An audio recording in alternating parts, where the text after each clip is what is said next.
See if we get good internet connectivity today. I'll give it to you. I like that song. Actually, I like just that line. Playing it plenty.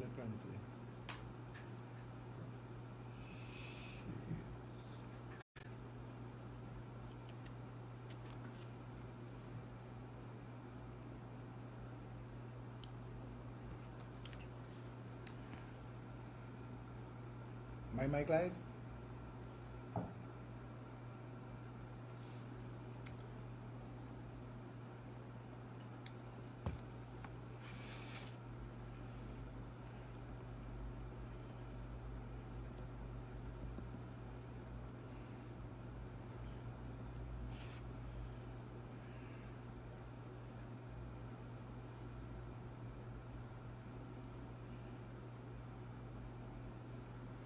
So you upset Fitzgerald Hines. Bring it up. You know his success. He was busting ass trying to lose weight, you know. But I just eat fruits. She real trying, you know. But I can't tell how much it helped. I find she's still looking big in it. I wouldn't tell her that because I know she's very particular. Since I know her from CNMG days and when she was real big, Emma used to be real big, you know. She lose plenty weight. She lose a whole person. She lose like 100 pounds. Hazel was real big. She should have had anyway. And that was her issue. And she didn't want to put on TV because of that, because she was too big. It is Charlene Ramdani. She hated Charlene because Charlene got a chance to be on TV before her. Rhea, What about the other one? Yes, the Rhea girl who was on TV. Rhea Rambly. No, the other Rhea from who was it, Holly? She was on TV right today. Hated her. No more Rambly was a chunky thing right there. This is the days when they was getting, I think, $800 just to read a newscast. I forget we live on Facebook. You have me talking about who chubby and who fat. Come, let me go live, please.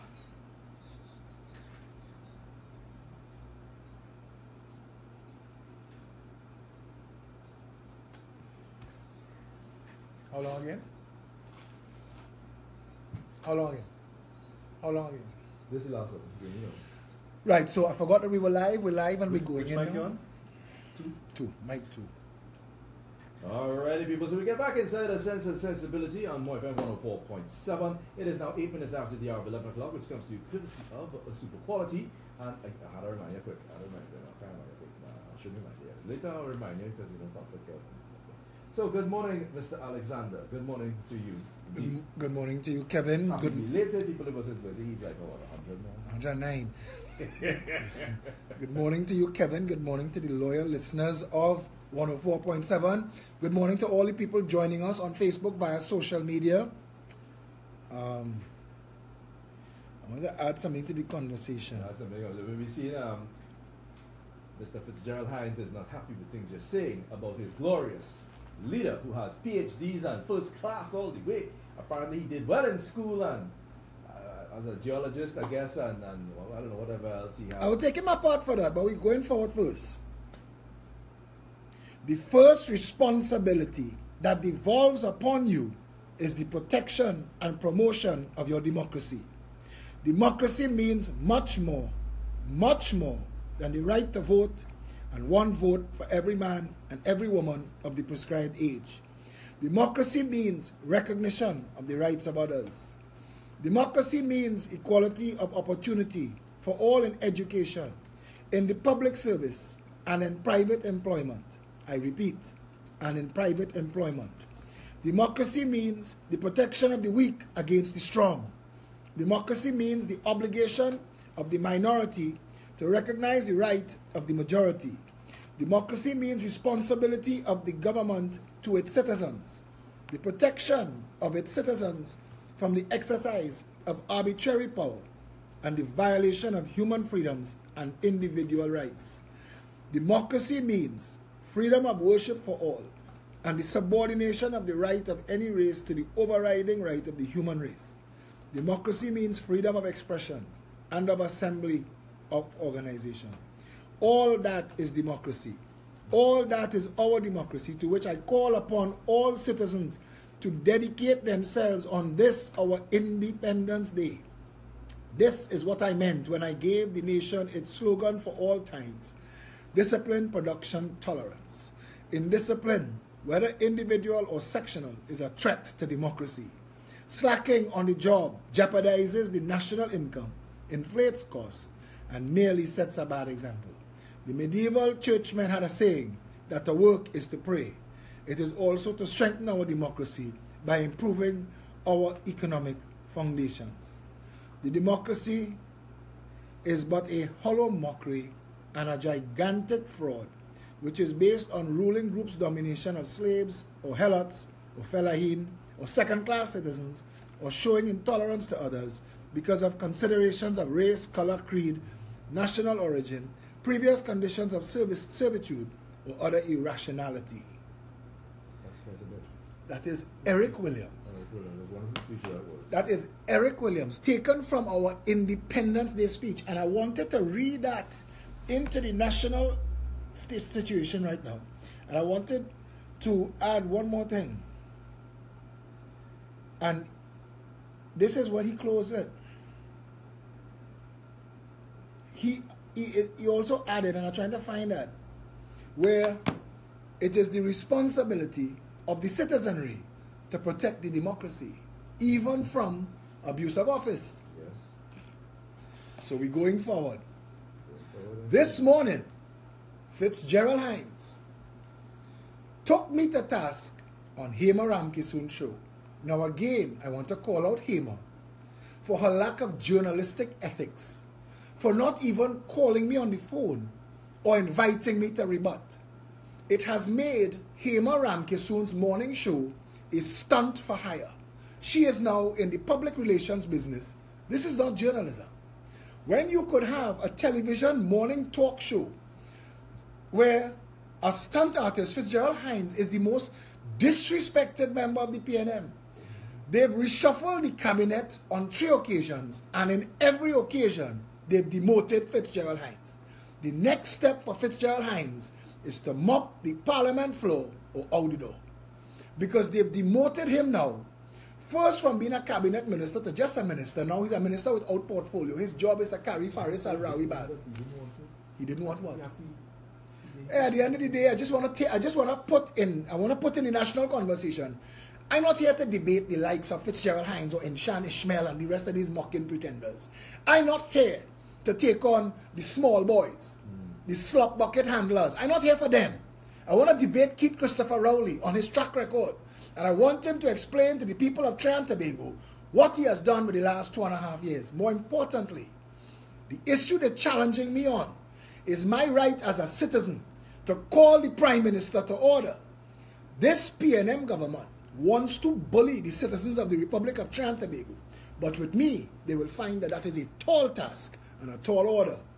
Going forward from there, Fitzgerald Hines this morning told the nation that Keith Christopher Rowley is a PhD, a man of letters, and an impressive record of service to the country. That PhD, they should call to take it back after Las Alturas. I know Trinidadians forget. Keith Christopher Rowley was the Minister of Housing who built a housing project, cost this country hundreds of millions of dollars on slipping sand. He is a geologist. His PhD is in slipping sand, rocks, and ground. His PhD should have been taken away for the hundreds of millions of dollars spent here this Trinidad and Tobago, because you had 2 geologists. It wasn't just Rowley. Manning was a geologist too. And you had 2 of the most senior members of cabinet. Both were geologists. Patrick Mervyn Augustus Manning, Keith Christopher Rowley. Both were geologists. One have a doctorate in geology. Both of them built Taruba Stadium on shifting sand. International geologists came here to ask, who are the mad people that chose this point to build a stadium? But stick a pin there. If that was the worst, it wouldn't be as bad as this. Trinidad is also the owner of the largest pitch lake in the world. Do you know that our 2 geologists, who should know the instability of that environment, went to build the Labre Industrial Estate, Labidco? Cost us hundreds of millions of dollars before they realized you cannot build a foundation in pitch. Can't build a foundation in pitch. But Fitzgerald Hines went to tell the nation that Keith Rowley is a PhD. Las Alturas, Taruba, and Labitco take back that PhD, give him back his money, tell him go and sell shack and bake in Store Bay. That is what Keith Rowley make for. Because Fitzgerald Hines also told the nation this morning, and I want to call him out. I want to call him out, and then I want to call Keith Rowley to task. And I want him to answer this. You are the member of parliament for Diego Martin West, 32 years. Diego Martin West had 4 problems: traffic, crime, water. And the people of Carnage wanted a fish market. 32 years now, they're waiting on that fish market. Tens of millions of dollars have been spent by the People's National Movement's government, time after time after time, with Keith Christopher Rowley as the member of parliament, declaring this soil cut, declaring that soil turn, and the people of Carnage ain't get their fish market yet. Traffic, crime, and water. I solved the traffic going into Diego Martin. It is on the Government Information Services Limited website, and you can check it. I am the one who did the bypass, the Diego Martin bypass, and I have never held public office, Fitzgerald Hines. As a private citizen, I designed the Diego Martin bypass at 4 roads that solved the traffic for tens of thousands of people living in Diego Martin. I have a plan for the water, and I have told Trinidad and Tobago that plan for the water. It was in my manifesto when I ran as an independent in Diego Martin West. The issue of crime is tied to the lack of jobs for a lot of people living in Bagatelle, Mason Road, Factory Road, Covine, Rich Plain, La Puerta, Abbey Pujad, Big Yard, Scorpion, to name a few. Those are the depressed areas in Diego Martin West that need jobs. And in my manifesto in 2015, I said we would build a marine university in Chagaramas, where these stunt artists come and build water park. We would have built a marine university because Trinidad is properly poised to get involved in shipping turnaround and yachting industry.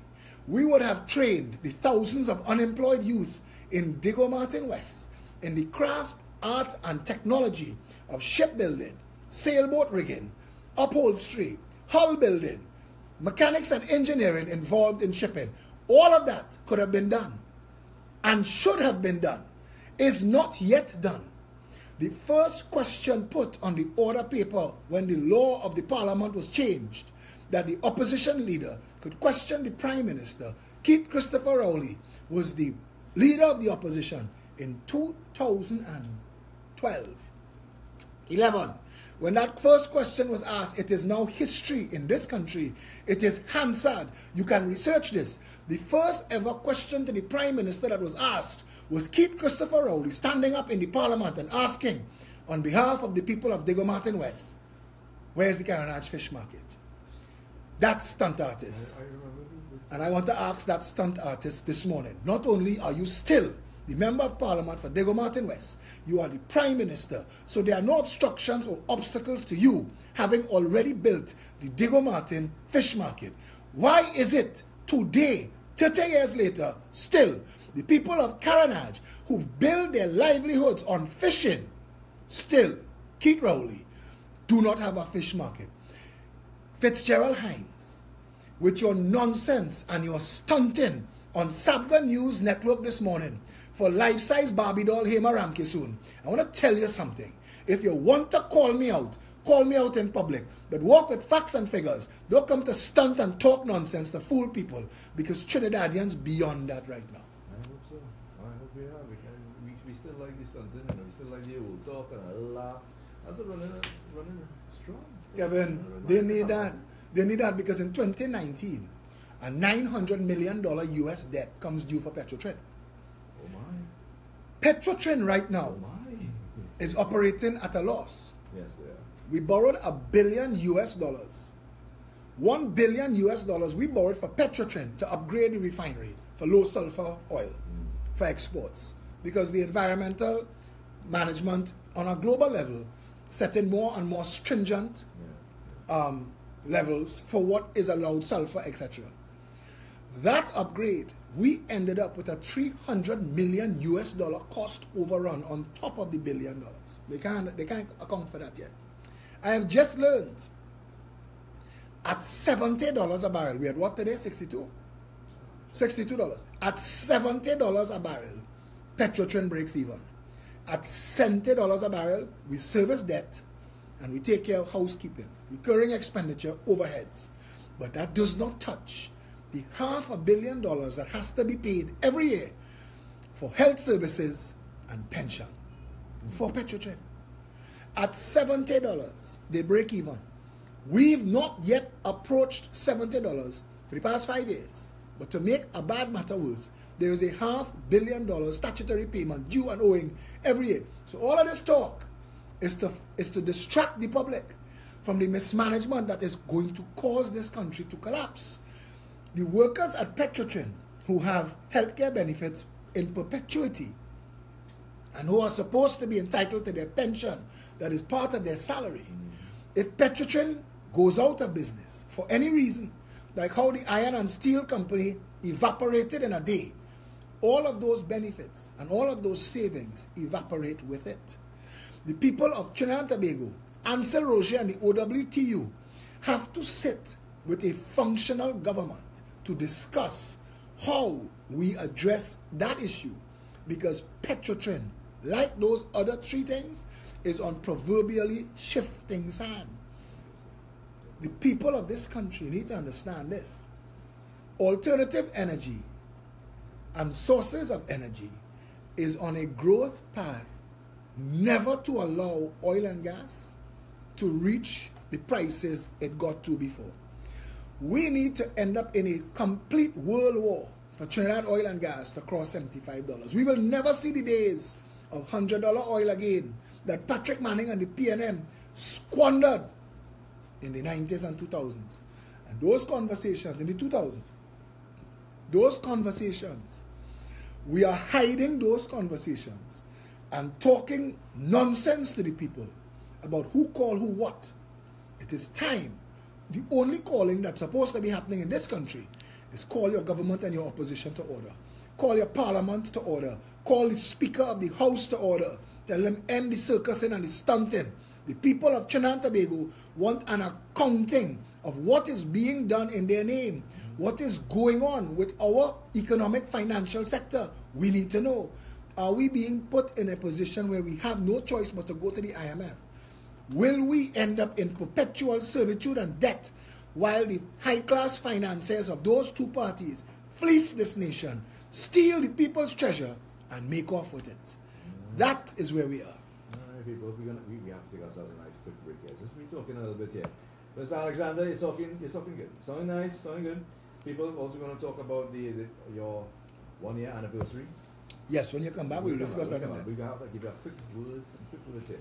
People, if you have what it takes to be a sales representative, M1047 is receiving applications now for interested persons to join the sales team. Send your resume to morefm1047@gmail.com. We look forward to you joining the More FM family. And ladies, get your ladies' night out mega concert. No food general tickets now. You're saving $50. You paid $200. The offer ends this Saturday if stocks last. And of course, you get your tickets at all NLCB Lotto booths, all cashiers, and ticketfederation.com. You want some information? 628-9158 or 622-0834. Remember, the offer ends this Saturday. $200 in the general tickets. There's no food involved. You're just going to have a good time. And you can get involved in the Kiskadee 2020 musical project. We are looking for songwriters, producers, musicians, stylists, fashion designers, choreographers, public relations, and social media personnel. If you're interested, Kiskadee2020@gmail.com. Join the 2020 Kiskadee team. We're going to find the next stars, find the future stars of our nation indeed. And Karaoke Thursday. Oh yes, it's on tonight and every Thursday at Club 129 at Malabar Road Arima with D-Dimensional Entertainment from 8 p.m. to midnight. Drink specials, giveaways, Club 129 Malabar Road Arima, Karaoke Thursday where the fun begins. The only mature spot in Arima. Right, with all of that being said, 11:24 is the time, coming to you courtesy of Fiber Optical. Alright, so the 1 year anniversary of the PEP is this weekend. Celebrations this weekend is going to be in Sugarnas. Actually, we are 1 year old today. Oh, today. Last year, 2017, January the 18th, we had our public launch at 19 Stanmore Avenue, which continues to be our headquarters. And on this Saturday, we have a mass public rally. We've invited all of Trinidad to celebrate and to take part in something that we are calling Level Up 2018. At which point, we will be announcing the Progressive Empowerment Party's plans to call the government to order.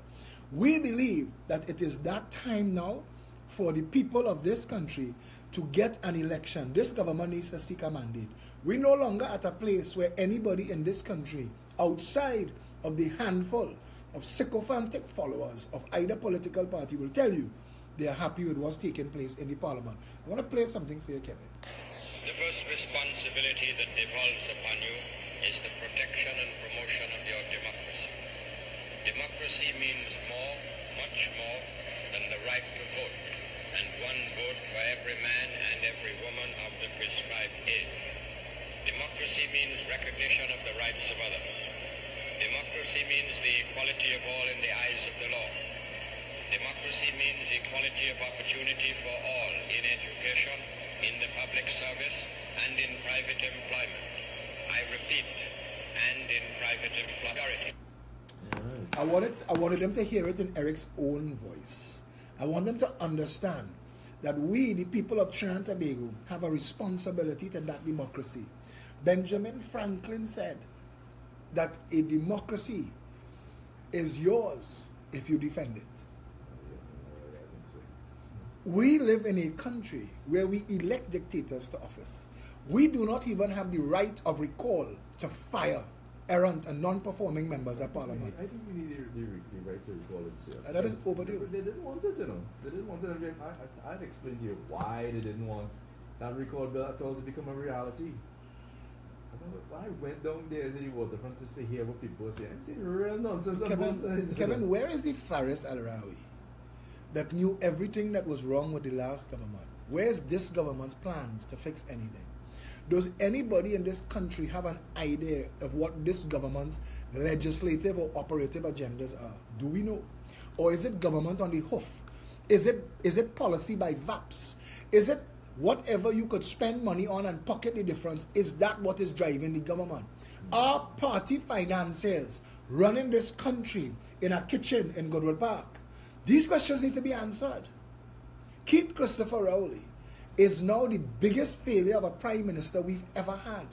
I don't want to give anybody props. Basdio Pandey had run this country when the price of oil was $9 a barrel. Okay.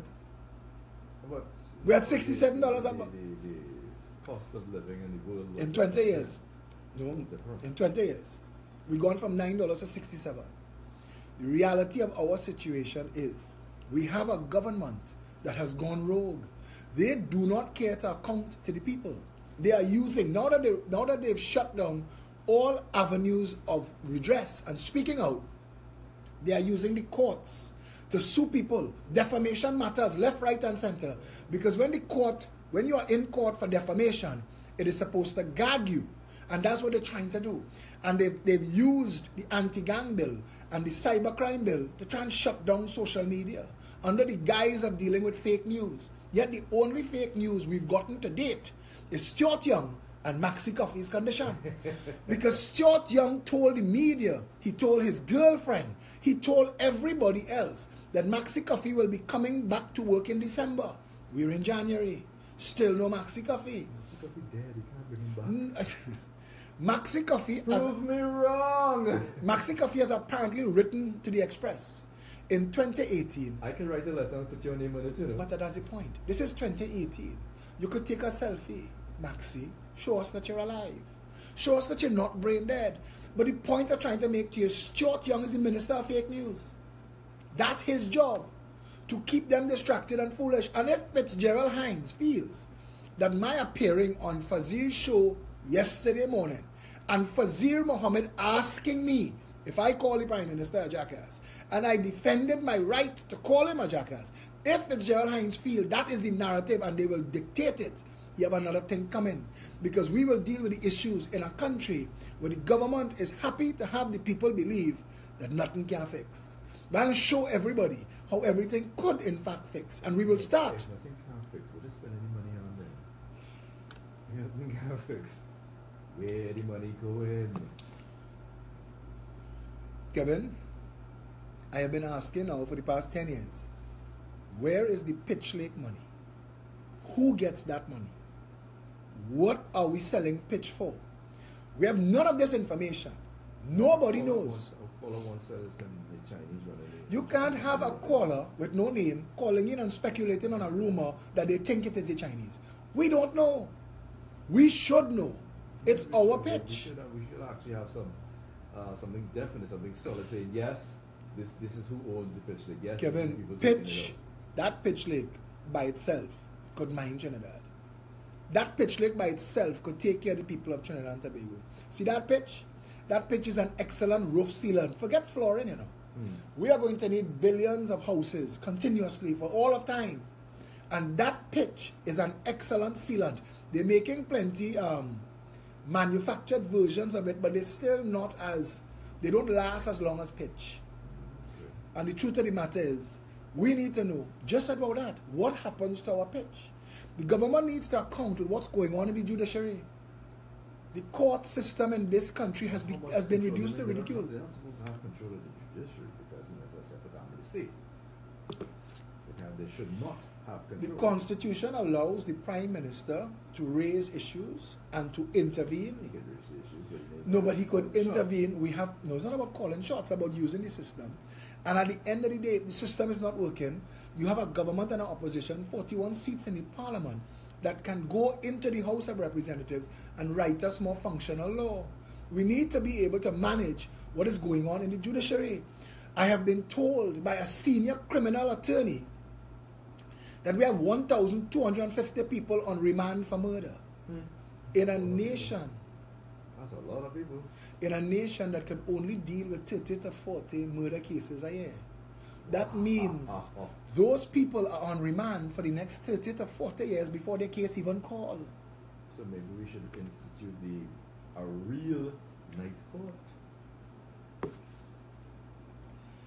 At some point, the people of this country need less stunting, less old talk, less it's always been so, yes, foolishness, and more proactive management of the country, the economy. The people need safety, affordable cost of living, access to home ownership, education that delivers, and proper health care. You give the people that, get out of the way, they'll take care of the rest. Interesting. So what you're saying is we have to move away from what are you going to do? So this is what I am going to do. We need to move away from that. This is what we have to be.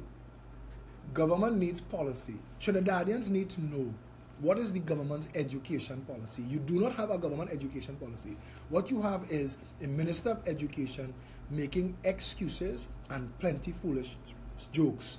You have an education facilities company limited overdue to be audited that has stolen hundreds of millions of dollars masquerading as education. Look at this. Look at this, right? Okay. This. Yes, this and the cloud. This is a tablet. I brought a tablet, sorry. It's a tablet, people. That's what I'm holding in my hand, a tablet. This and the cloud was supposed to replace school bags 10 years ago. The cloud, remember those of you who have a tablet, especially an Apple device, the cloud is where everything is stored virtually, if you want. It's there out there. It's not a hard copy. It's there. You can always retrieve it from the cloud.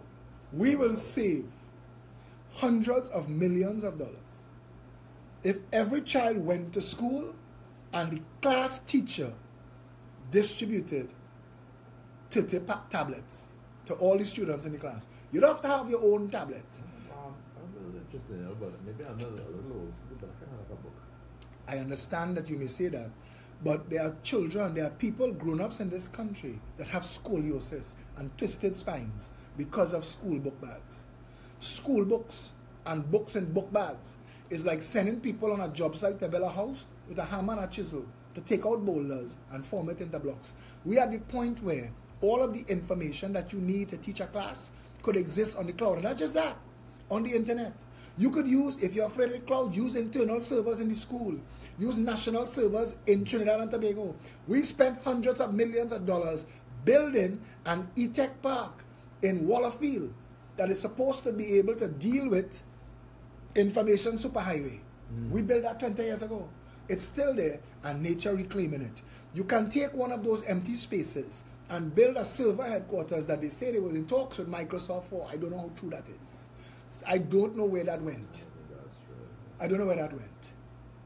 But these things, these tablets could be kept in the school. You're not sending the children home with a tablet. These tablets could be kept in the school in a locker in each classroom. And as you come to class, the class teacher distributes, and this is your tablet for the day. And they will access information. You can have a big screen in front that the teacher teaches from. You no longer need blackboards. All of this information is available, and I'm taking you as far as you could go. Interesting. It's interesting. But I'm taking you as far as you could go because not only would this be cutting edge, not only would every child in every school and every class in this country get the exact same education, but it will save us hundreds of millions of dollars. I'm thinking here, my niece is 8 years old, goes to school, she does her laptop that she uses her mother's. She knows how to use a tablet quite well. But a day I was writing, and I was not too long ago, and she was like, wow, she likes the curly writing, and I realized at that point, they don't teach penmanship. They teach them use the computer or the laptop or the But you see, you have to understand what writing was. And writing took the place of hieroglyphics, and hieroglyphics took the place of tapping on the ground. Make me feel old because if they're not teaching penmanship anymore, and she calls it curly writing. Every device that conveys education, writing, computers, everything that serves a purpose. But I'll stick a pin there while you deal with the arrival of. There it is. There it is.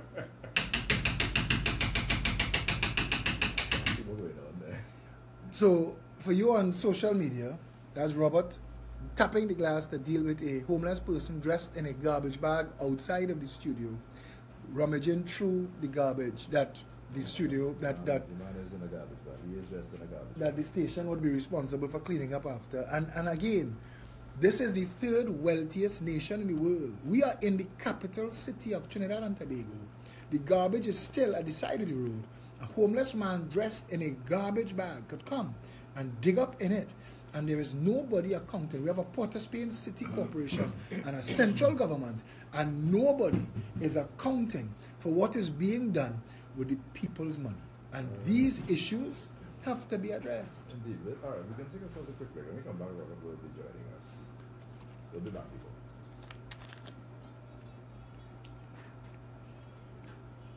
Because if you come and you start talking, these assholes never play, and then Sean will say, why? Yeah. Get him out of the way. Get him out of the way.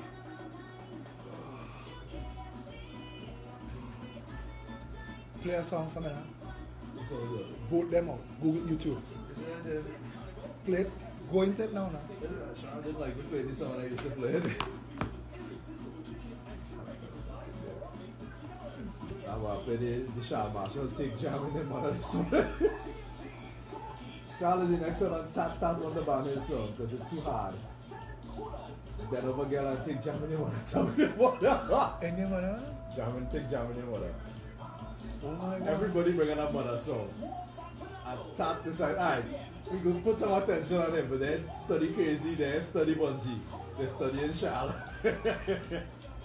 Charles' song will have girls going to wine. Girls will like that song. Girls will like Charles' song. And then they tell Charles, they go down and ban that song, watch and see how that song gets big. In party for Charles. Send me the link, I want to hear it. That's the one with the cruise ship? Nah, I wasn't looking at the video, I was just looking at this song playing. Take jam. Take jam in your mother. Look where Calypso reach. Well, Soca. Look where Soca reach. Now you see, you want to ban one man with his song, mother. Women's event.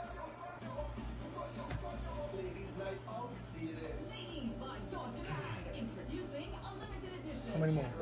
No, there are plenty yet. 6. After this? No, 1, 2, 3, 2 more. We have 3 more ads and we'll be back. I want to discuss keeping on point with the anniversary party Saturday.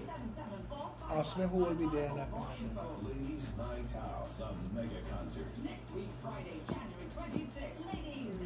Should be a nice turnout Saturday. Think so? Yeah, I think so. you're out there, everybody know you're there. They know you're there. But they hate you, they like it. They know your name and they know what you're doing. And then when I say, well, they hate you, they like it. There's too much in here. You really cussed him out? No. That's him faking that. You trust in chat? But I called you to find out, sir. That No, I was live on radio. Oh. I mean on Facebook at the time.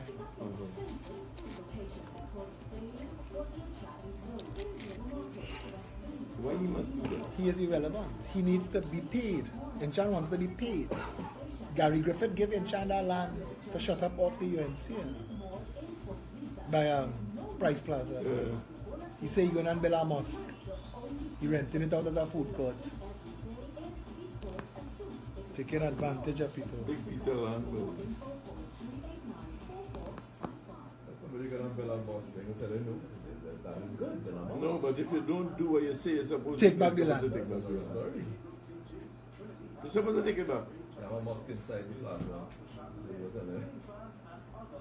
That should be. You see, that's why I've been looking at Canada.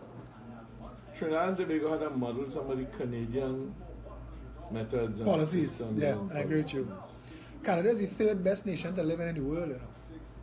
We can't be operating like we operate. For government services, Canada is one of the best. Has to be. If it wasn't for snow, Canada better than America. Canada just get a lot of snow. But places like Norway too, as you say, is very good. Norway, Sweden, the Slavic countries, Japan, Scandinavian country. But Botswana. Japan has become a haven for corruption. Seriously? But you know Botswana is one of the top 10 nations in the world. It's an African nation. You serious? Botswana. White man must be running that country. Oh my God, don't say those things. Now if you pull it up and show you see a white man in charge. Pull up and see who's the Prime Minister of I Botswana. know White man. big news, but more than shit, whole country is that bigger than this one. Can't believe what Amar said there. But we Don't have forget more we practice live, anywhere. You should kick a boots. No, it's a white man running it, whether we live or not. The reality is the reality. I will tell you. Alrighty, so we get back inside our Sense and Sensibility. 11:43 is the time, which comes to you courtesy of Hearty Foods. And I remind you people, it's official Carnival 2018. Alright, that one don't worry. That one don't worry. Okay, go ahead. People you can go and shop at Hearty Foods in Queen Street. You know, they have a whole lot of great specials. He looked very. They do serve lunch. Yes. You're shopping for your regular A red man. You can have food at Hearty Foods, Queen Street. Ian Kama. Good morning. Good morning. My apologies for running this late this morning, but I was taking in the conversation. I think some of the points in the earlier discourse that Phillip introduced into the discussion set aside of his own issues or views, and some of them I share, regarding the inefficiency and the, what should I call it, the backwardness of leadership in the country. Whether it's PNM, UNC, partnership, NAR, whoever it might have been, they all have to be equally responsible. But I think you, the people of the country, also carry a very significant responsibility that you have negated for the last, maybe I would say, 30 years. Maybe in the first 25, you had no alternative because things was hunky-dory, everybody was okay. No, we felt trapped. We were trapped by Eric Williams. We The country was running kind of... Father of the nation foolishness. People didn't want to take it. Well, whether it was foolishness or not, the reality is that it worked. Yeah, all right? But after that, you have had consecutive inefficiencies and you have had consecutive lackluster leadership. You have misdirected institutional development. Well, historically, the PNM exhausted this country's first significant oil boom and got us to a point where when the recession hit in the 80s, the treasury was empty in a country that should have had hundreds of millions of US dollars backed up because of the amount of money that we made in oil. But it doesn't change. But we didn't. I'm just saying to you, just saying that to you so you understand. And then we went through the change from the leader, the father of the nation. We got an NAR government, all hands on deck. Fort Borat couldn't live in one hole and all that drama. Pandey left. Club 88 was formed. the attempted coup took place, and then it started the change exchange PNM-UNC, PNM-UNC. And if that's the 30 years we're talking about, we have to have that conversation because you're spot on. The conversation that I want to introduce is the conversation of not yesterday, but the conversation of tomorrow. Where we could be. The conversation I want to have engaging the attention of our people is not the conversation of what we did wrong, but what we're going to do to make it right. Absolutely agree. This is you are living in the historical coattails of leaders. No, but you have to know that you're going to inherit a lot of the consequences of their bad actions. Right, but the reality is that, like everything else, it requires a prescription that once you are clear in your mind as an administrator, as a leader, as the president, as the prime minister, as the minister of whichever, that you have to take a course of action where the people also have to appreciate and understand, including people like Roger, that what we grew accustomed to cannot work in the new dispensation of Well, you know, you couldn't be more leadership. spot on. I was just talking to a former significant leader at Petrotrin, and he was explaining to me that Roger knows more about Petrotrin than the entire management of Petrotrin, and that the leadership at Petrotrin now doesn't understand what it takes to run Petrotrin, so they cannot deal with him. They can't negotiate with him because they don't have the facts and figures and starting positions and, as you say, vision for the company to take it anywhere. We're in a situation now where, and they're not being honest with the people, $70 a barrel Petrotrin breaks even at. Still having $500 million recurring expenditure every year. So I hear all of that from you, and I don't want it to sound as if there is rhetoric, but at the end of the day, if that is a given, you know, it's like they tell you, X plus Z equal 2, prove it, but they give you what the value of Z is, and you have to find what X is. Well, okay, we know some of these things. Whoever is going to move forward has to have an articulated plan, and we got to bite the bullet. That sounds like right off that. No, that sound like... That's not right off that. No. That song... Next year, $1 billion US coming due. Okay, hold on, Philip, hold on. That sounds like what we have today as a producing factory. We really have no sense of appreciation. As I asked the Prime Minister on many occasions, what is the level of its efficiency? You see, 15 years ago, a man came to Trinidad and met with both the PNM and the UNC in their dispensations. And the fellow said to them, what you're operating right now is an antiquated plant. The man had already indicated, like you had enunciated earlier this morning, that the future is going to have environmental consequences. No different than what the Prime Minister has allowed to happen in the Aripo forests. Because he has allowed, I will call it to be environmental rape, in a sense. The man has just gone out there without any care for the future. Robert, how did you get a government that took the watchdog for the Aripo Savannah, and that watchdog gave you permission to rape it? The EMA, No, it's the same do thing. you understand that the EMA itself that gave permission is the one that's supposed to protect it? No, but Gary Aboud was very clear about that when he was speaking. He said, while the EMA gave a particular guideline, it was with certain caveats. Worse than that, it was corrupt, and it is being challenged, and that's what the injunction is based on. Yeah.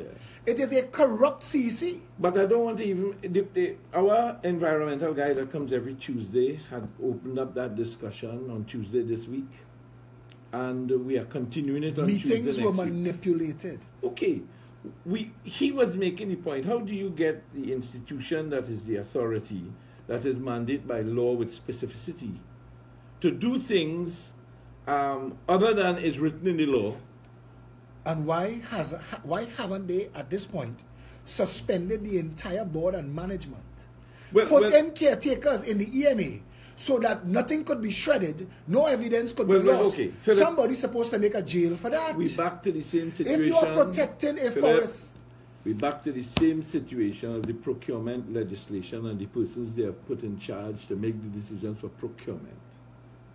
They have a board of 9 appointed by the outgoing president in his twilight time. Okay?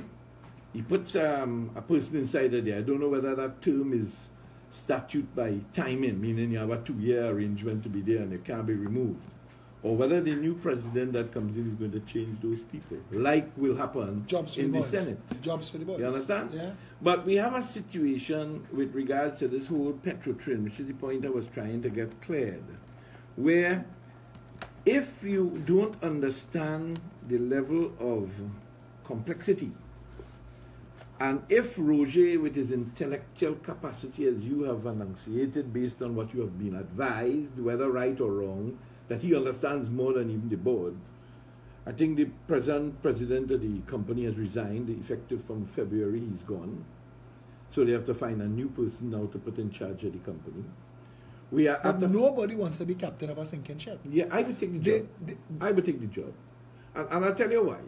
And I think you might be the best man for the job. I want to tell you this. The reason for all of these investors that are trying to get, this is where the conversation is at, and I know this, that they are trying to do a deal where all debt is removed from Petrotrin, so you can buy the asset. If you could buy the asset without debt service, of course, then your $70 break even drops to 50.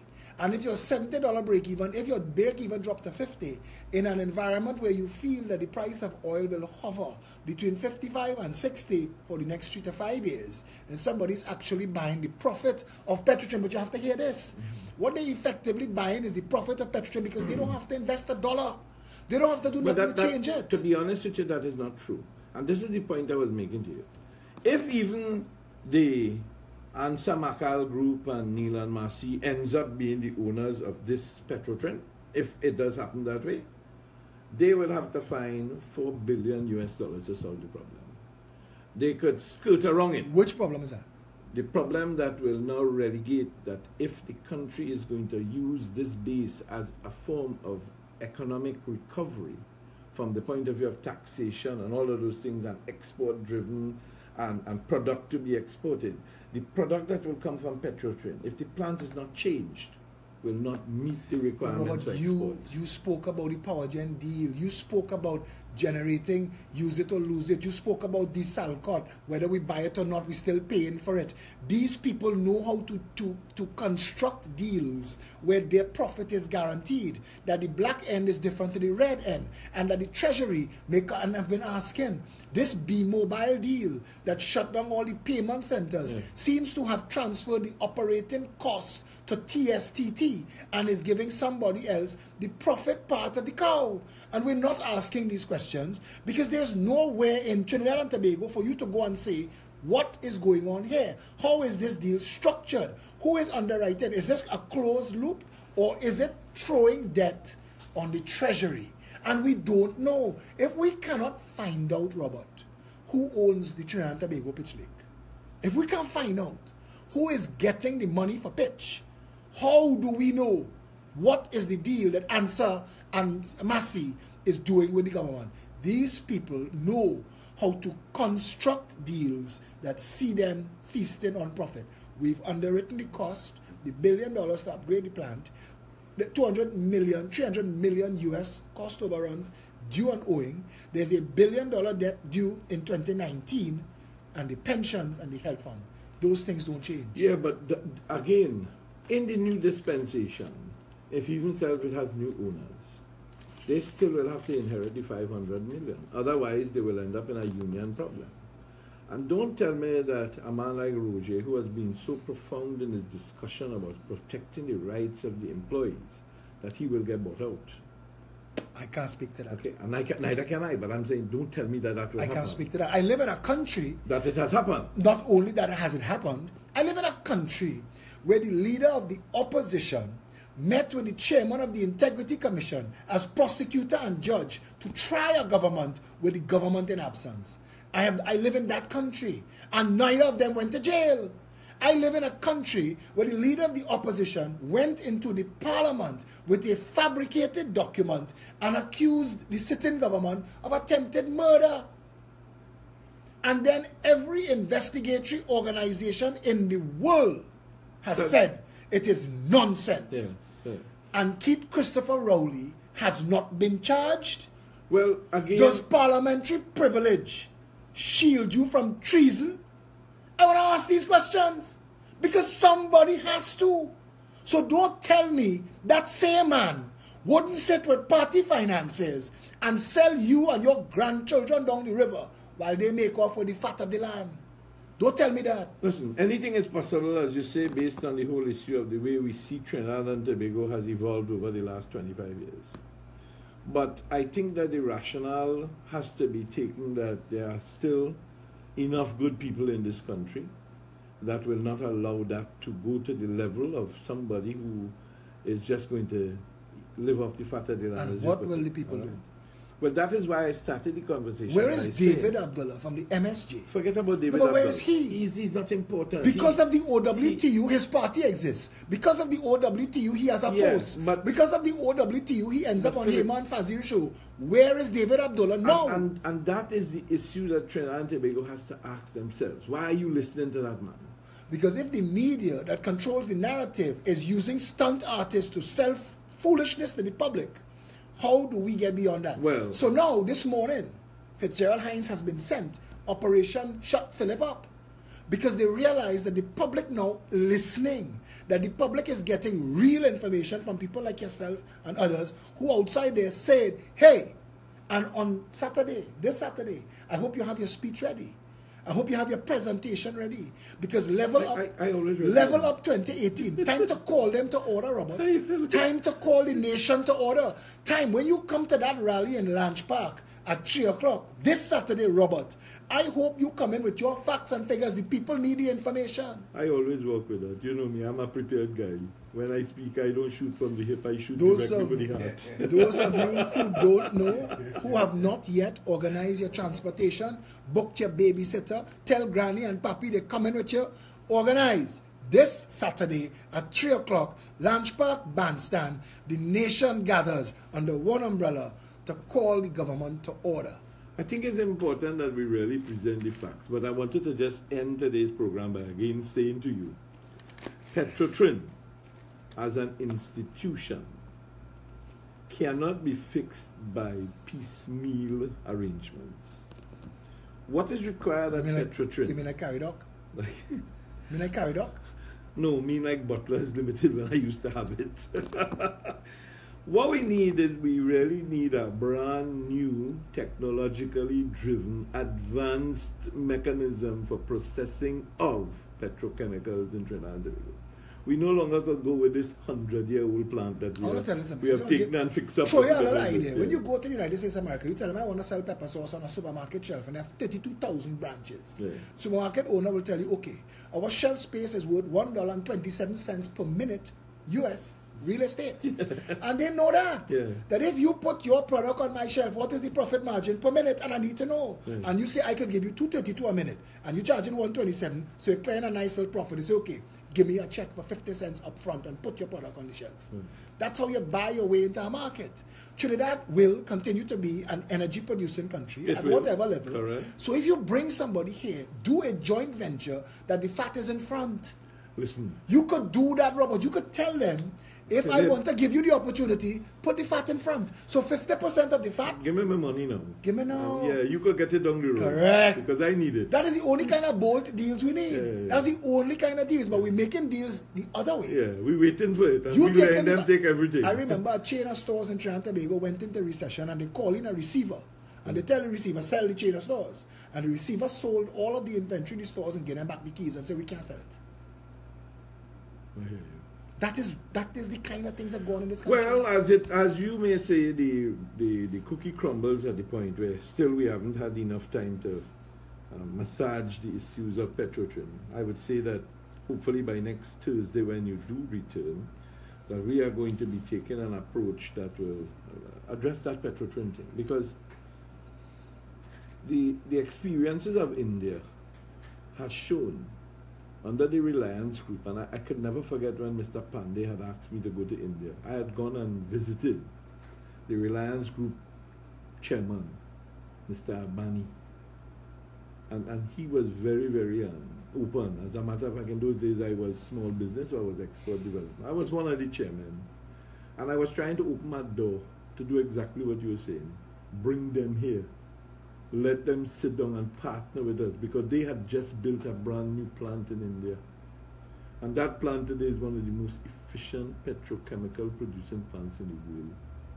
But we are still taking a plant that is 100 years old and trying to make it work with modern day technology. Robert, I need to say thank you to you and to Kevin for having me again. I would like to call out Trinidad and Tobago. Before you say thank you, did you post that nasty post on the Facebook I am page? not dealing with Fitzgerald Hines. I am Forget not me dealing the with Inchan Ishmael. No, but the question is, I did am you not post dealing. it? No. These fellows now, their business is to If you distract. didn't post it, the point is you just must advocate that you didn't. Because when I saw it, I Inchan was... Ishmael is a liar, and he Right. knows he's a liar. Right. Inchan Ishmael lies on himself. All right. I would like to say thank you to you and to Kevin for having me here, and to remind Trinidad and Tobago that on this Saturday, the 20th of January, in Lange Park, we gather in our thousands from 3 o'clock. Enough entertainment, enough speeches, enough contributions, plenty food and drinks. Come down. Raman Roti politics, let's say Kevin. Doubles and water. Doubles and water. Stay safe, Trinidad and Tobago.